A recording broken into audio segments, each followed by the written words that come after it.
Yung mga auntie ko. So, ito yung bahay ko for today. Ano nga, hindi na nga makita. Ito yung... Ayan yung... Ayan guys. Ayan yung ano na. Ma-creepy. At ayan yung pinagano.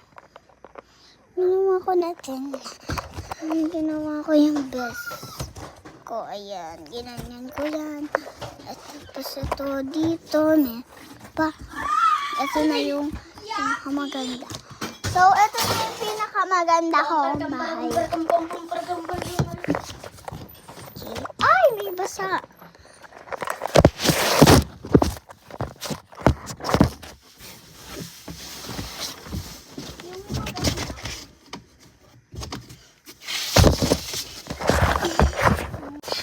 Yan, may ilaw na tayo.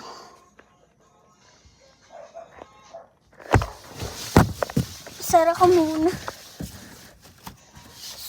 Gusto ko dito matulog. Kaso ayaw.